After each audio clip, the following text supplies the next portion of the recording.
ఈరోజు కుర్చీ తాత అందరికి దూరం అయిపోయారు.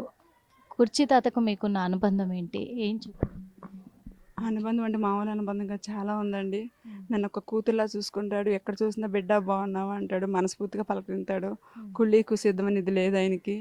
ఏదన్నా సెల్ఫ్ ఫార్మాలిటీగా ఉంటారు. మన రాకేష్ మాస్టర్ ఎట్లాగో ఈయన కూడా అంతే. ఆయన ఎంత ఎలాగో నా అభిమానిస్తారు రాకేష్ మాస్టర్, అలాగే కుర్చీ తాత కూడా కుర్చీ తాత కూడా.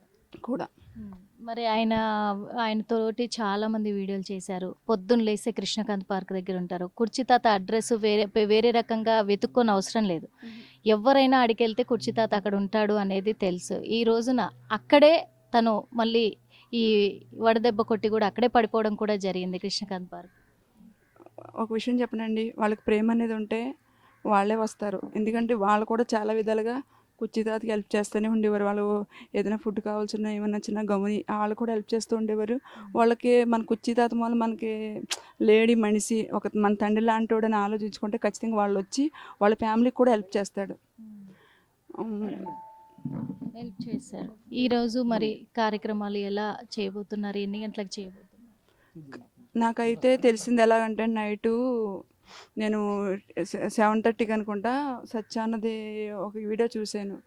కుర్చీత డాడీ కుర్చీత కూడా daddy leg daddy leg daddy leg daddy అని ఓకే ఏడ్ చేస్తున్నాడు. ఆ వీడియోస్ లోపల కళ్ళీలు గిర్రని తిరిగినాయి. అంట్లోకి ఇంకా నేను సత్యాన్నకి ఫోన్ చేసిన, వేరే వాళ్ళకి కూడా కాల్ చేస్తే వేరే అక్క కాల్ చేస్తే నాకు తెలియదు అన్నారు. తర్వాత సత్యాన్ని నెంబర్ తీసుకుని ఫోన్ చేసి ఏమైంది అన్నయ్య అంటే ఇంకా మన కుర్చీ తాత మనకి లేడా అని చెప్పి గొల్లుమని అందులోనే ఏడుస్తున్నాడు.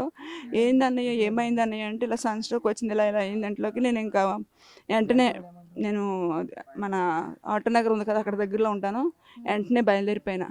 ఇంకో వచ్చిన కాడి నుంచి వస్తున్నా అన్నిటికి కూడా ఇక్కడ ఈ టెన్త్కి వాటికి వేసి ఉంది బాక్స్కి ఎవ్రీథింగ్ మొత్తం అన్నీ చూసుకుంటున్నాడు. ఇంకా బయట వాళ్ళని కూడా హెల్ప్ చేయమని కూడా అడుగుతున్నారు అందరినీ. నిన్న అతని పేరేంటి, అన్న పేరేంటి, ఇప్పుడు పేరు రావట్లేదు.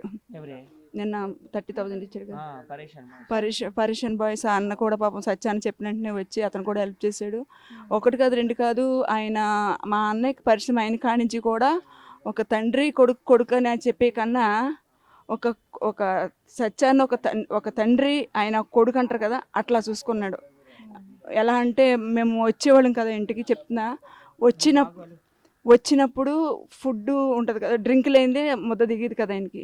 అక్కడ ఎంతమంది ఉన్నా సరే తండ్రి కదా, తండ్రి ఒక కొడుకులాగా కూర్చోబెట్టి నీకు ఏం కావాలంటే అవి తాగు తిను అని చెప్పి, ఏం కావాలంటే అక్కడ బిర్యానీ కావాలన్నా సరే ఏదైనా కావాలన్నా సరే ఏదైనా అక్కడ వండడం అయినా చేసేవాడు, లేకపోతే తెప్పిద్దామైనా. చికెన్ లేకుండా ఏమి ఉండేది కాదు.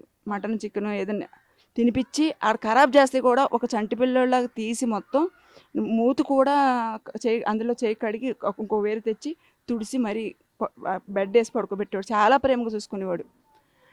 ఎందుకంటే నేను చూస్తున్నాను కదా, ఒకవేళ ఒక తప్పుగా మాట్లాడినా సరే ఓకే నా తండ్రి అనుకుని సరిపెట్టుకునేవాడు. నా ఒక కొడుకు ఒక తండ్రి అన్ని మిక్సింగ్ అంటే సత్యాన్న. సార్ మరి ఇప్పుడు ఎవరైనా హెల్ప్ చేయడానికి ముందుకు వచ్చారు?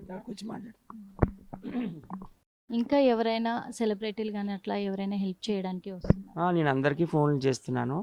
మొన్న బిగ్ బాస్ దివ్యల మాధురి గారికి కాల్ చేశాను, అక్క ఏదైనా హెల్ప్ చేయండి అని. ఎమ్మెల్సీ శ్రీనివాస్ గారు వాళ్ళ హస్బెండ్ వాళ్ళు మొత్తం ఈ టెంట్లకి ఈ చైర్లకి ఇప్పుడు ఈ బాక్సుల్లో పెట్టారు కదా ఏసీ బాక్స్లో, వీటన్నిటి కూడా వాళ్ళు హెల్ప్ చేశారమ్మా.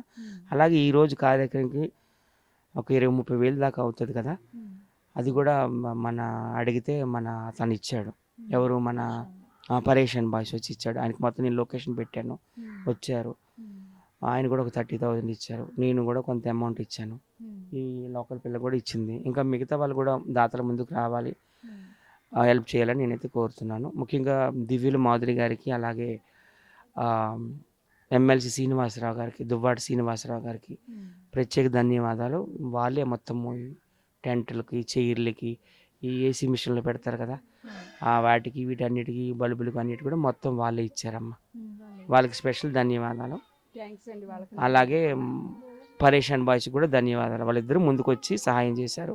ఈరోజు కార్యక్రమం ఉంటాయి కదా మిగతా అవన్నీ కూడా ఖర్చు పెట్టించచ్చు అని చెప్పి ఆయన 30,000 ఇవ్వడం జరిగిందనమాట. సో ఈమె కూడా కొంత ఇచ్చింది. మన లోకల్ పిల్ల. అందరు కూడా తనది అందరూ ప్రాపరు తలో సాయం చేస్తారు. అంటే తన ప్రాపర్ అంతా కూడా వరంగల్ కదా, అక్కడికి తీసుకెళ్ళిపోయి అంత్యక్రియలు అక్కడ చేస్తారేమో అనే ఒక ఇదిలో కూడా ఉన్నారు వాళ్ళకి. లేదు, వాళ్ళ పెద్ద కొడుకు అక్కడిక్కడ దౌలతాబాద్లో ఉంటాడనమాట, పటాన్ చెరువు పక్కనే. ఆయన తీసుకెళ్ళిపోతా అన్నాడు. వాళ్ళ పాప వద్దంది, ఇంకెందుకు ఇంక బాడీని ఎందుకు కదపడం అని చెప్పేసి. అప్పటికే నైట్ అయిపోయింది అలా వచ్చేసరికి. సో అందుకే ఇక్కడ అన్ని కార్యక్రమాలు ఇక్కడ పంజాగుట్టలో అనమాట. ఇప్పుడు వాళ్ళు ముస్లిం మత పెద్దలు వస్తారు, పూజా కార్యక్రమాలు ఏవో ఉంటాయి కదా, అవును. అవన్నీ చేసేసి ఇంకా మరి చేసిస్తామమ్మా. ఇప్పుడు 12 అయిపోతుందని నేనైతే అనుకుంటున్నాను. ఓకే. నేను అందరికి కోరేది ఒకటే, కుర్చీదాత అంటే ప్రపంచవ్యాప్తంగా అభిమానులు ఉన్నారు, ఆంధ్ర నుండి అమెరికా వరకు ఉన్నారు. సో అందరూ కూడాను ఆయనకి హెల్ప్ చేయండి, ఎందుకంటే వాళ్ళ ఆర్థిక పరిస్థితి ఏం బాగోలేదు. ఎంతో కొంత ఒక 1000 రూపాయలు 2000 మీకు ఎంత ఇవ్వాలనుకుంటే అంత వచ్చి ఇవ్వాలని నేను మనస్ఫూర్తిగా కోరుకుంటున్నాను. అడ్రస్ ఇక్కడనే Rehmat Nagar, Saibaba temple, Hyderabad. Thank you. మరికొద్ది గంటల్లో కూడా మరి మత పెద్దలు అంతా కూడా ముస్లిం మత పెద్దలు వచ్చి వాళ్ళ ప్రార్థన కార్యక్రమాలు అంటే వాళ్ళ పూజా కార్యక్రమాలు ఉంటాయి కదా, అవన్నీ కూడా పూర్తి చేసిన తర్వాత పంజగుట్టలో పూర్తి కాబోతున్నాయి కుర్చీ తాతవి. కాబట్టి ఎవరైనా, ఎందుకంటే తనకు ఆర్థికంగా చాలా వీక్గా ఉన్నారు కాబట్టి ఆర్థికంగా వాళ్ళకి ఎవరైనా హెల్ప్ చేసే వాళ్ళు సెలబ్రిటీలు ఉన్నారు చాలామంది, మరి వాళ్ళు కూడా ముందుకు రావాలని కోరుకుందాము. ఆర్థికంగా హెల్ప్ చేయాలి, తన అంత్యక్రియలకు సహాయపడాల్సిందిగా కూడా కోరుకుంటున్నాము. కెమెరామెన్ జ్ఞానేశ్వర్తో నిర్మల, ఆర్టీ.